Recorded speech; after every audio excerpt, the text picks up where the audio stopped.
Moving on, Clare Lopez knows a little bit about this issue as well from a national security standpoint because she used to work for a little organization called the Central Intelligence Agency. And she has a story, many stories actually, that will make your blood curl and or boil at the same time. Clare Lopez.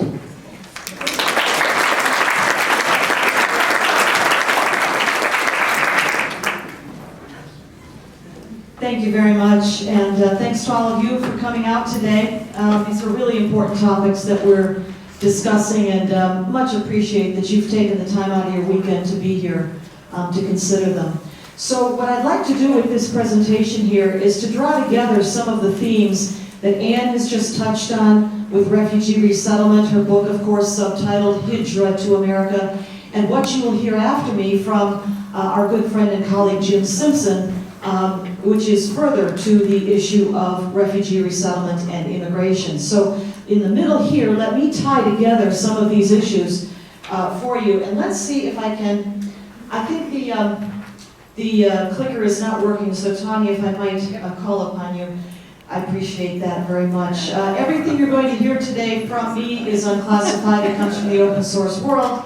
And if you wonder where something comes from, please come and ask me. I'll be around all day and be glad to point you in the direction of where any particular piece of information comes from.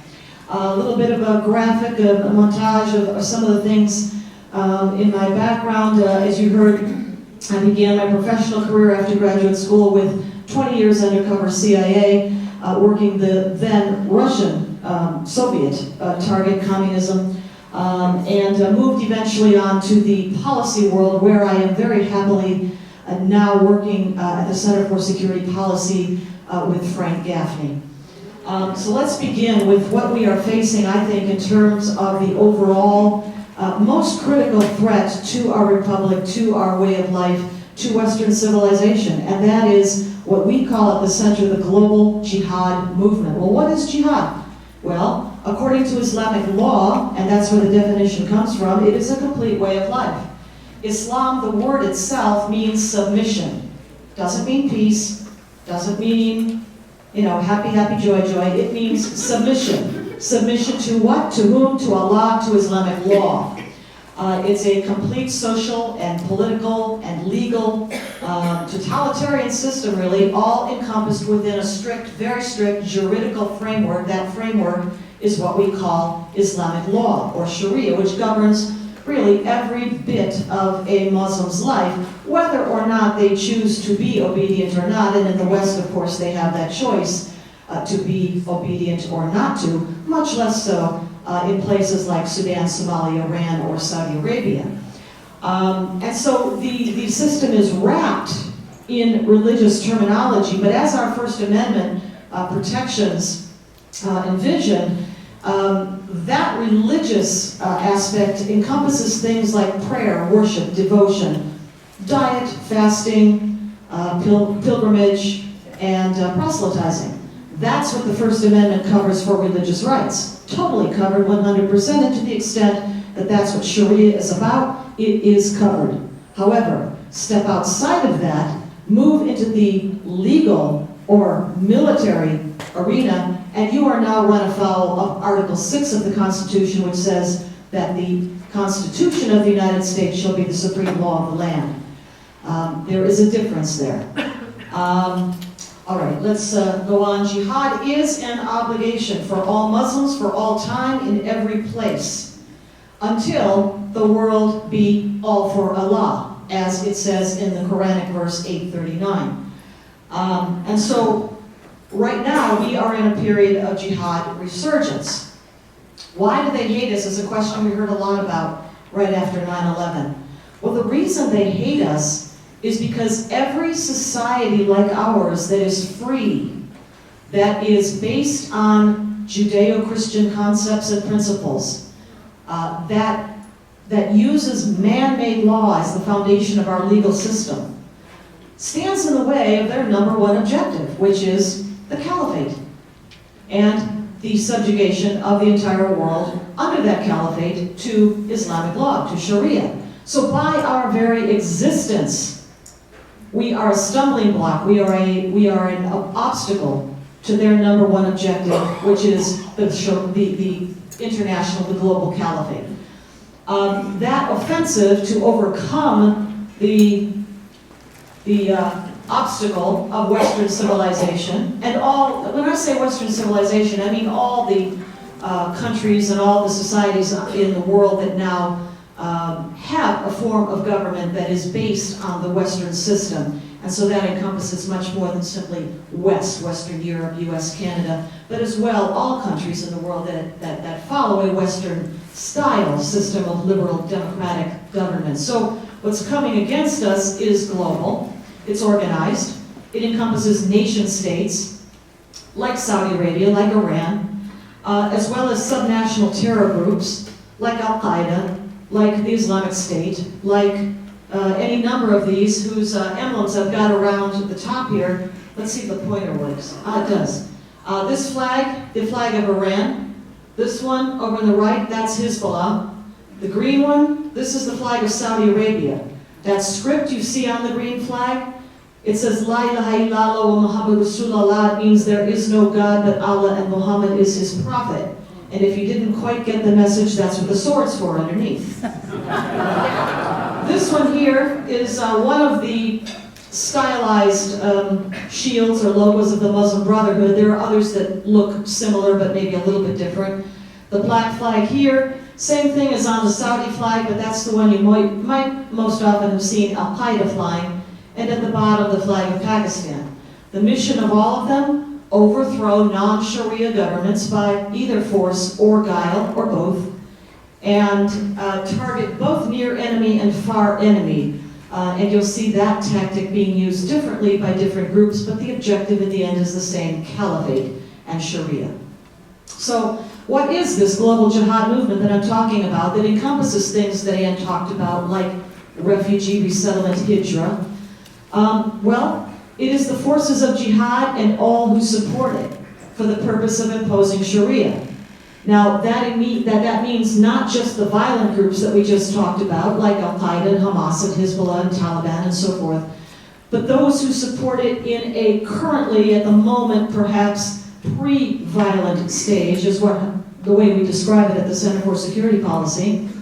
And that would be groups like the Muslim Brotherhood, which in America is not a terrorist organization, has no intent of committing terrorist acts on American soil, but rather is a subversive group working through guile, stealth jihad, as Robert Spencer might call it, to advance the cause of Sharia in the United States. So these are some of the forces supporting the violence. The violence gets your attention, the guile slips in under the doorway, under the carpet, or whatever, to infiltrate and suborn society from within. The objective of all of them, of course, destroy the Westphalian system. You know, in the 1600s, after decades of horrific warfare between Protestants and Catholics, the powers of Europe sat down together and said, you know, we can't go on like this, we're slaughtering ourselves. We've got to come to some agreement. They agreed in 1648 to the Treaty of Westphalia, which said basically, if you are a nation state, you've got sovereignty within your borders. Unless what's going on inside your state comes over those borders and threatens neighbors around, you have sovereignty to do as you like, to be sovereign within your own borders. That's the Westphalian state system, and it didn't solve all warfare in Europe, hardly, but it set the pattern, it set a system for Western-style government. Now, what happened is that the Western powers in the colonial era tried to export that system to other places in the world that were ill-suited for it, in particular the Middle East, where they created, the Western colonial powers created out of nothing, new states. There never was a Syria, an Iraq, a Lebanon, a Jordan, a Saudi Arabia. The countries that are most allied or tied to their own national system that goes back centuries would be Egypt and probably also Iran and maybe Turkey. But the rest were drawn on maps by the colonial powers. That was the attempt to export the Westphalian system. What you're seeing now is the attempt to overthrow that and go back to what was before in the Middle East, a series of caliphates in which these borders are no longer, and the entirety of the territory is under a caliphate and under Sharia. That's what the Islamic State is about.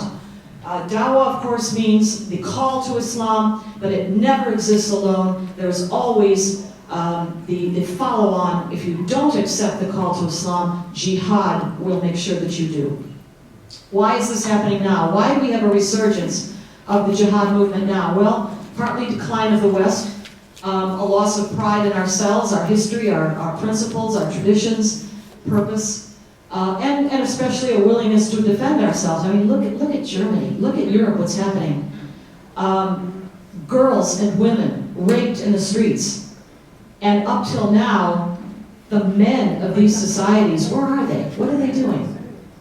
I am sorry to say that I think what's going to happen is that there are men in Europe, real men, still left, and they're going to rise up, but it's going to be vigilante style.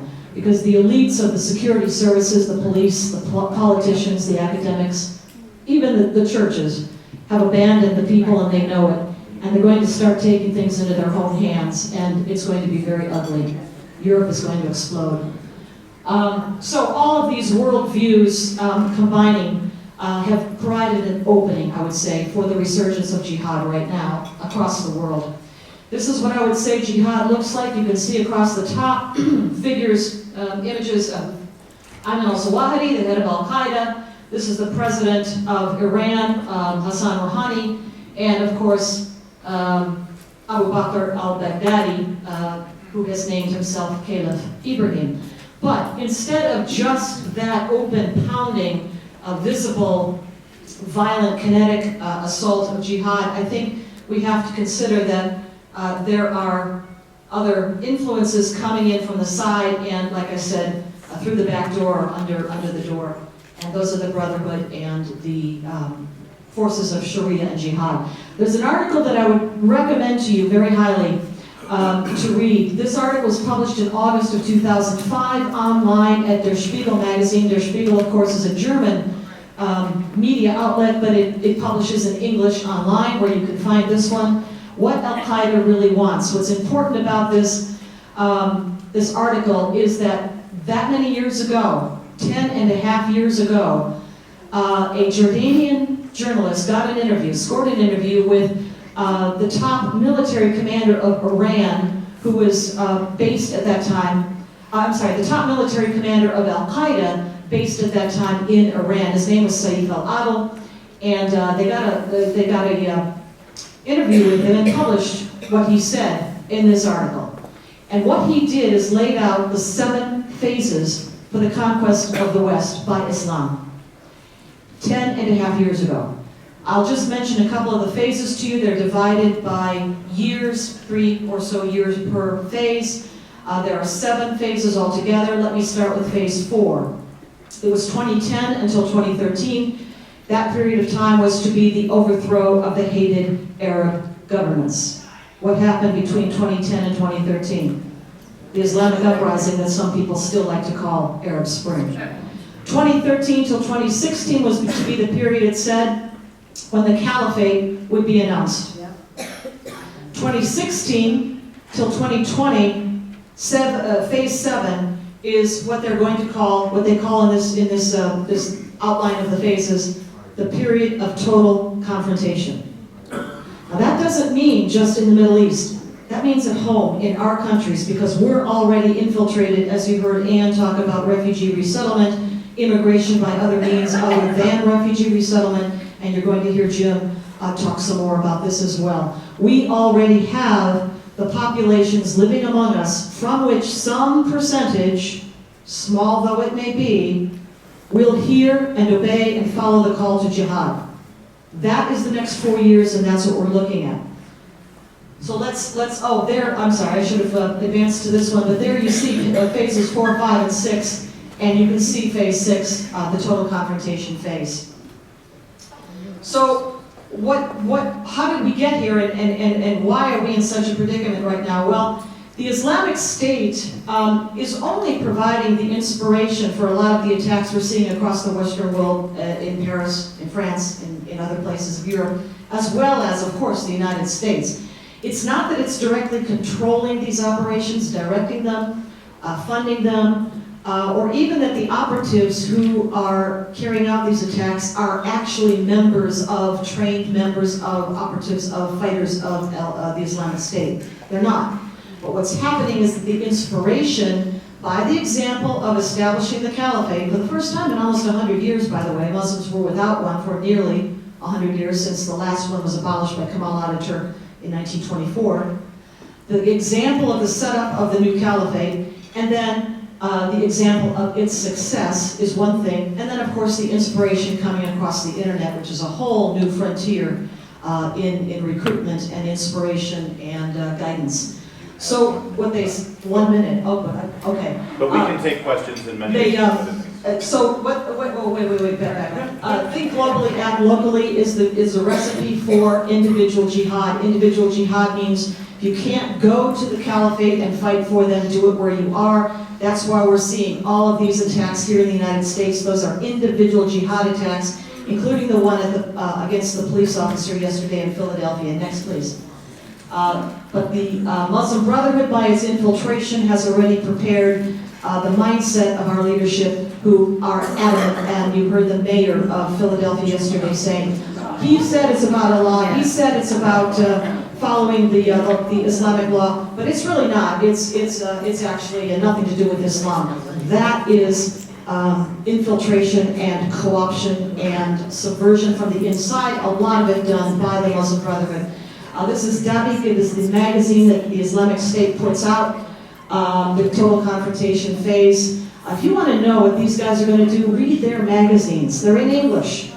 Okay? This is online. This is issue 12, as you can see up in the corner there, number 12. Al-Qaeda also puts out a magazine. It's called Inspire. It's online. It's in English, full color.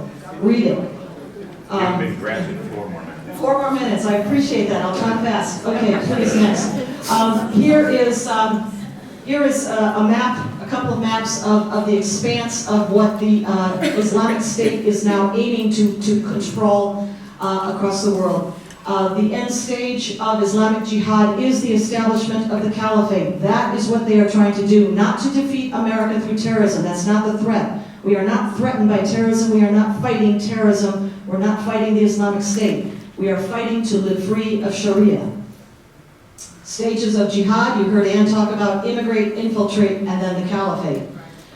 This is Ann's book, Refugee Resettlement and the Hijra to America. It talks about immigration. It's not immigration when it's thousands upon thousands of military-age young men. It is an invasion. Certainly in Europe we see that. Settlement process, this phrase comes directly out of a Muslim Brotherhood document used in the Holy Land Foundation terror funding trial of 2008. Process of settlement, you can see here, jihad in eliminating, destroying Western civilization from within, sabotaging its miserable house. That is the idea. I want to talk about mosques really quickly. This book here, Sam Solomon, co-author, I recommend it to you highly. The mosques in America, as well as elsewhere in the Western world, are the hubs, the command and control centers for the jihad, for the influx of Muslims, as well as for those living here already right now. What is a mosque? It's a nerve center for the Muslim community. It is a house of prayer and worship and devotion and different kinds of ceremonies like weddings and so forth, but it's also the command and control center for jihad. Here is Tayyip Recep Erdogan, the president of Turkey, and he was quoted with this particular quote some years ago. You can see how they consider mosques, what they think of mosques to be. Muhammad, of course, is called in the Quran many, many times, perfect example of a man, of a human being. He is to be emulated and followed by all Muslims. Well, what was his example? He set up mosques in Medina when he first took over the Arabian Peninsula, and this is all the things that they did there. Not just prayer, worship, and devotion, but everything you see on this list. I'll tell you, when I used to teach Special Forces down at Fort Bragg, they would tell me when they first were shot at from mosques in Iraq, let's say, they were shocked. Why are they shooting at us from a house of worship? Well, being Marines and Special Forces, they took care of business. When they got inside, they found what? They found arms depots, all kinds of jihadist literature, and videos of Anwar al-Awlaki and that sort of jihadist type of thing. France has over 2,000 mosques, so do we, but in terms of density, population, France has a much greater exposure per capita. The French authorities are now going into some of the mosques there, and what are they finding? I'm shocked. Guns, literature, and videos for the Islamic State. Go ahead, next. Finally, here is what we need to do, and I'll conclude with this one. This is Peter King, representative from the state of New York, saying very candidly, the threat is coming out of the Muslim community. We know that. We know where the threat comes from. We know that we have to look there and stop the political correctness, and he is one who is certainly not politically correct, and I think that is last. I think that's the last one. Oops, oh yeah, let me please plug another book from the Center for Security Policy. It is the Secure Freedom Strategy. This is a book we published last year to outline the steps that we need to take across the board as a whole of government approach that includes not just a military response, but also cyber, economic, financial, diplomatic, intelligence, ideological, political, social, etc., all outlined in this book, not terribly thick to read, recommended to you as a blueprint, we would hope perhaps for a future administration to take on the global jihad movement. Thank you very much. I think that